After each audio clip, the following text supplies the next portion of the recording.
ලෝක බලවතකුගේ 2025 වසරේ සැලසුම්.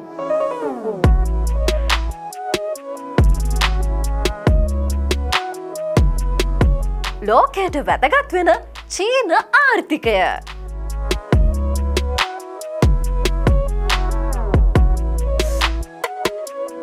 වැඩිහිටියන්ට කඩේ යන අමුතුම බල්ලෙක්.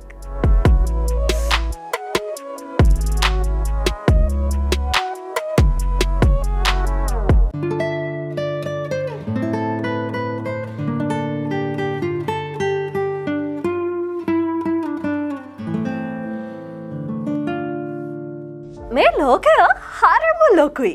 ඒ වගේම අපි නොදන්න දේවලුත් හරිම ගොඩයි. එහෙම නොදන්න දේවල් දැනගන්න තියෙන හොඳම තැන තමයි සියනත රූ. අද වීඩියෝ එක බලලා ඔයා අපේ channel එක subscribe කරන්න. ඒ විතරක් නෙමෙයි comment කරන්න ඔයාගේ අදහස. ඒ විතරක් නෙමෙයි like කරන්න, තව කෙනෙක්ට බලන්න share කරන්න. ලෝකයේ වැඩිම ජනගහනයක් ඉන්න ලොව විශාලතම රාජ්‍යයක් තමයි චීනය. ඒ විතරක් නෙමෙයි චීනය දැන් ලෝක බලවතෙක්. වසර ගණනාවක් තිස්සේ චීනය දැඩි කැපවීමෙන් ආර්ථිකය හසුරුවපු නිසා තමයි චීනය තාක්ෂණික වශයෙන් සහ ආර්ථිකමය වශයෙන් බලවත් උනේ. ඒක අනිත් රටවල් වලටත් ආදර්ශයක්. ඔන්න බලන්න 2025 වසර වෙනුවේ චීනය එකට එකතු වෙලා මොන තරම් දේවල් සැලසුම් කරනවද කියලා. 2025 වසරේ රජයේ කාර්ය වාර්තාවේ චීනය ප්‍රධාන ආර්ථික ඉලක්ක ප්‍රකාශ කරලා තියෙනවා. දළ දේශීය නිෂ්පාදිතයේ 5% වර්ධනයක් ඇති කිරීම, විරැකියා අනුපාතය 5.5%කට අඩු කිරීම, නගරාශ්‍රිත රැකියා මිලියන 12කට වඩා ඇති කිරීම, බඩුමිල ඉහළ යාම 2%ක අගයක පවත්වා ගැනීම වගේ කරුණු තමයි මේ වාර්තාවේ ඇතුළත් වෙන්නේ. ඒ වගේම රජයේ මේ ඉලක්ක දේශීය හා ජාත්‍යන්තර තත්ත්වයන් දෙකම සැලකිල්ලට අරගෙන ස්ථාවර ප්‍රගතියක් සඳහා වන උපාය මාර්ග පැහැදිලි කරනවා. මේ අතරම චීන රජය 2%ක උද්දමන ඉලක්කය සැලසුම් කරලා තියෙන්නේ ඉල්ලුම් සැපයුම් තත්ත්ව වැඩි දියුණු කිරීම සඳහා විවිධ ප්‍රතිපත්ති සහ ප්‍රතිසංස්කරණ ක්‍රියාත්මක කරලා භාණ්ඩ මිල ගණන් සාධාරණ මට්ටමක තියාගන්නයි. ඒත් එක්කම තිරසාර භාවය සහ සමාජ සාධාරණත්වය ගැන අවධානය යොමු කරමින් ආර්ථික ප්‍රසාරණය එක්ක ආදායම් වර්ධනය සමපාත කරන එක රජයේ අරමුණයි.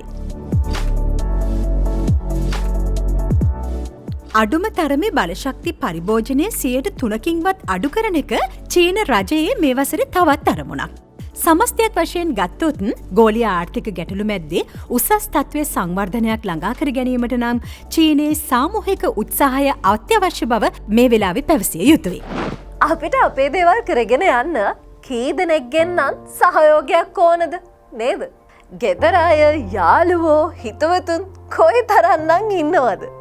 අන්න ඒ වගේ තමයි රටවල් වල පැවැත්මටත් එක රටවල් ඕන වෙනවා. ඒ නිසා දැන් අපි දැනගමු චීනයේ ආර්ථික ඉලක්ක ලෝකයට වැදගත් වන්නේ ඇයි කියලා. චීනයේ ප්‍රධාන ආර්ථික ඉලක්ක ලෙස මම දකින්නේ ලෝකය පුරා විසිරී පවත්නා හිඟ සම්පත් වඩා ඵලදායකවත් කාර්යක්ෂමවත් උපයෝජනය කර ගැනීම තුළින් නිෂ්පාදනය, පරිභෝජනය, හුවමාරුව යන ආර්ථික ක්‍රියාවන් තුළ වඩා ප්‍රශස්ත ආකාරයට මෙහෙයවීම තමයි ආර්ථික ඉලක්කය. එහිදී විශේෂයෙන් එක් තීරයක් එක් මාවතක් one road one belt ව්‍යාපෘතිය යටතේ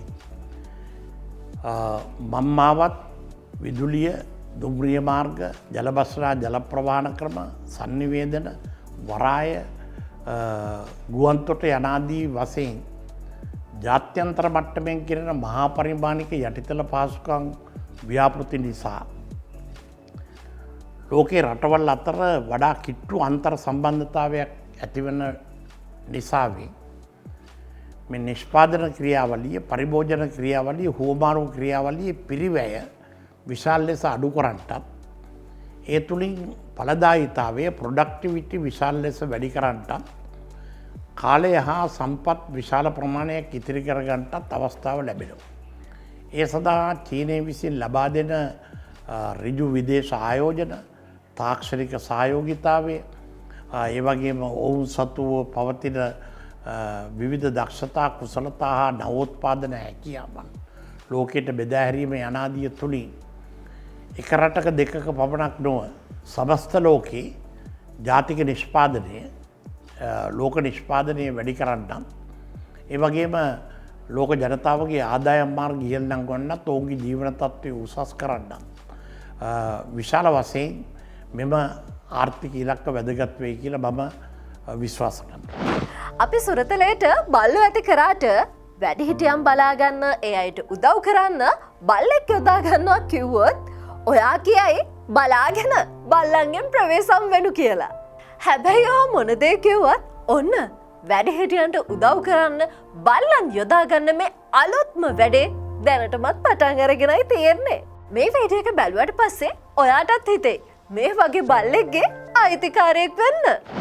චීනයේ හංචෝහි ජනප්‍රජාවක ශාවූෂී කියලා රොබෝ බල්ලෙක් අත්අදා බලන්න පටන් අරගෙන තියෙනවා. ඒ බල්ලා දින පතාම හොඳ යාළුවෙක් වගේ වැඩිහිටියන්ට උදව් කරනවා. චීනයේ වැඩිහිටි ජනගහනයේ ප්‍රමාණය එන්න එන්නම වැඩි වෙනවා. ඒ අයව රැකබලා ගන්න ලොකු වෙහෙසක් දරන්න ඕන. නැගෙනහිර චීනයේ හංචෝ පලාතේ නව තාක්ෂණික මධ්‍යස්ථානයේ මේ රොබෝ බල්ලා වැඩිහිටි ජනතාවගේ ජීවන තත්ත්වයේ යහපත් කරන්න හෙද සේවකයන්ට උදව් කරනවා. 87 ඇවිරිදි ශී ගුයිෂෙන් මේ උදව් කරන බල්ල ගැන ඉන්නේ හරිම සතුටින්. ඇයට බෙහෙත් දෙන ගමන් ගන්න ඕන වේලාවත් මේ බල්ලා මතක් කරනවා. ඌ දක්ෂ බල්ලෙක්. අපි වයසට යද්දී දේවල් අමතක වෙනවා. මෙයා මට බෙහෙත් ගන්නත් මතක් කරනවා. බෙහෙත් දෙනවට අමතරව මේ රොබෝ බල්ල වයසක අයත් එක්ක ඇවිදින්නත් යනවා. තනියෙන් ජීවත් වෙන අයට මේ ඉන්නේ හොඳ යාළුවෙක්. මේ වෙනකොට මේ රොබෝ බල්ලා පරීක්ෂණ මට්ටමේ තියෙන්නේ. පරීක්ෂණය සම්පූර්ණ වෙන්න තවත් මාස කිහිපයක් විතර ගතවෙයි. තාක්ෂණික කණ්ඩායම මේ වෙද්දී රොබෝ බල්ලව ස්වාධීනව වැඩ කරන්න අවශ්‍ය දේවල් කරගෙන යනවා. ඊට පස්සේ මේ වැඩිහිටි අයගේ කටහඬහගෙන වැඩ කරගෙන යයි. අපිට දැන් තියෙන අමාරුම කොටස තමයි මේ රොබෝ බල්ලට මේ සැලසුම මතක තියාගන්න හදන එක. ඉස්සෙල්ලම පඩිපෙළ තියෙන තැන් යන්න ඕන තැන් වගේම යන්න ඕන නැති තැන් හඳුනගන්න අවශ්‍යයි. මේ තොරතුරු සාර්ථක විදිහට සැලසුම් කළාට පස්සේ ගමන් කිරීම, බාධක මගහරවා ගැනීම වගේ දේවල් එක්ක ස්වයංක්‍රීයව හැසිරවීමට එයට හැකි වෙනවා. මේ වෙද්දි මේ ප්‍රජාවේ වැඩිහිටි පරම්පරාවේ 1300ක් විතර ඉන්නවා. එතනින් 236ක්ම ජීවත් වෙන්නේ තනියම. මෙයා නිසා වැඩිහිටියන්ට ලොකු පහසුවක් දැනෙයි. රොබෝ බල්ලන්ට ආපන ශාලාවෙන් කෑමගෙනල්ල අපේ වැඩිහිටියන්ට දෙන්න පුළුවන්. ඇත්තටම මේ වැඩි ජනගහනයට හොඳ සේවයක් කරන්න රොබෝ බල්ලන්ටයි තාක්ෂණයටයි පුළුවන් වේවි. මේ රොබෝ බල්ලා හොඳින්ම වැඩ කරන්න පටන් ගත්තම වැඩිහිටියන්ට උදව් කරන්න එය හොඳම ඵලදායි ක්‍රමයක් වෙයි. අද වීඩියෝ එක බලලා ඔයාට හිතිච්ච දේ අනිවාර්යයෙන්ම කමෙන්ට් කරන්න. ඒ විතරක් නෙමෙයි සේනතුරු YouTube channel එක subscribe කරන්න. මේ වීඩියෝ එකට like එකක් දෙන්න, තව කෙනෙක්ට බලන්න share කරන්න. මේ වගේ ලස්සන වීඩියෝස් බලන්න හැමදාමත් සේනතුරු අපේ YouTube channel එකත් එක්ක එකතු වෙන්න.